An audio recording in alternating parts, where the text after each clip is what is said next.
మనిషి ప్రకృతిని మార్చగలడా? నేచర్లో మళ్ళీ అంతరించిపోయిన జీవాన్ని బ్రతికించగలడా? ఇప్పుడు ప్రపంచంలో ఇదే జరిగిందన్న విషయం నమ్మశక్యంగా ఉన్నా కానీ ఇదే నిజం. సుమారు 13,000 సంవత్సరాల క్రితం ఎక్స్టెంట్ అయిన ఒక బలమైన జంతువు ఇప్పుడు మళ్ళీ పుట్టింది. ఇది మరేదో కాదు, డైర్ వుల్ఫ్. మనం కేవలం సినిమాల్లో చూసే విధంగానే సేమ్ అలానే ఉండే జంతువు. ఇప్పుడు మీకు ఒక డౌట్ రావచ్చు, అసలు ఈ డైర్ వుల్ఫ్ అంటే ఏంటి అని. ఈ డైర్ వుల్ఫ్ అనేది ఒక వింతగా శక్తివంతమైన తోడేలు జాతికి సంబంధించింది. వీటి యొక్క శరీరం 68 కిలోల వరకు ఉండేది. అంటే మనం ఇప్పుడు చూసే నార్మల్ వుల్ఫ్స్ కంటే 25% భారీగా ఉంటుంది. వీటి యొక్క పంజాలు, నోటిలో ఉన్న పళ్ళు ఒక ఎలిఫెంట్ ని కూడా గాయపరచగల స్థాయిలో ఉంటుంది. ఇవి 13 ఏళ్ల క్రితం ఉత్తర అమెరికాలో సంచరించేవి.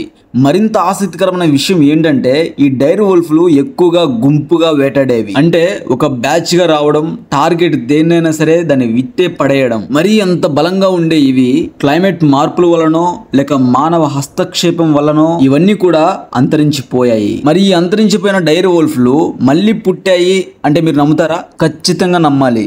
2025లో అమెరికాలోని కొలసాల్ బయోసైన్స్ అనే ఒక బయోటిక్ కంపెనీ ఒక మిషన్ అయితే మొదలుపెట్టింది. ఈ మిషన్ యొక్క మెయిన్ టార్గెట్ ఏంటంటే రివైవ్ ద ఎక్స్టెంట్, అంటే మళ్ళీ అంతరించిన జాతులను తిరిగి సృష్టించడం అన్నమాట. ఆ భాగంలో వారు తీసుకున్న మొదటి ప్రాజెక్టే ఈ డైర్ వుల్ఫ్. దీనికోసం వారు నేచర్ లో ఉన్న డైర్ వుల్ఫ్ ఫాజిల్ నుండి డిఎన్ఏని సంపాదించారు. ఆ డేటాను గ్రే వుల్ఫ్ల డిఎన్ఏతో కంపేర్ చేసి 14 క్రూషియల్ జెన్స్ గా మార్చారు. నిజంగా వినడానికే చాలా ఆశ్చర్యంగా ఉంది కదా. ఇలా ఈ విధంగా అయితే వారు కొన్ని జెనెటిక్స్ పప్స్ అయితే తయారు చేశారు. వాటికి పేర్లు కూడా పెట్టారు.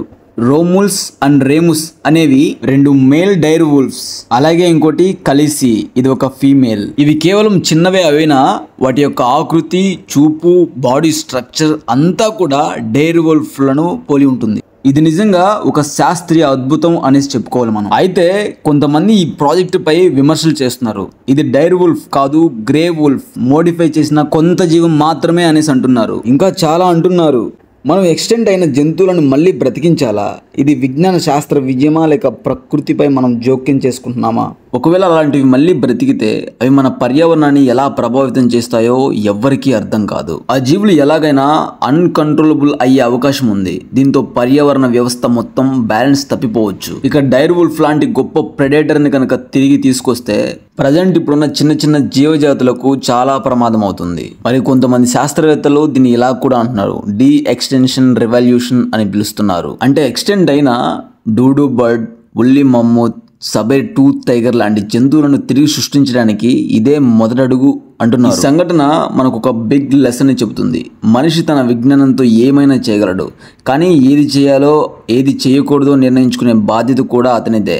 ప్రకృతిని మార్చడం లేదా తిరిగి సృష్టించడం మన చేతిలో ఉన్నా దానికి ఫలితం ఎలా ఉంటుందో మాత్రం మన చేతిలో ఉండదు. డైర్ వుల్ఫ్ మళ్ళీ పుట్టింది. ఇది విజ్ఞాన విజయం లేదా మానవ ఉల్లాసం? మీ అభిప్రాయమే కీలకం.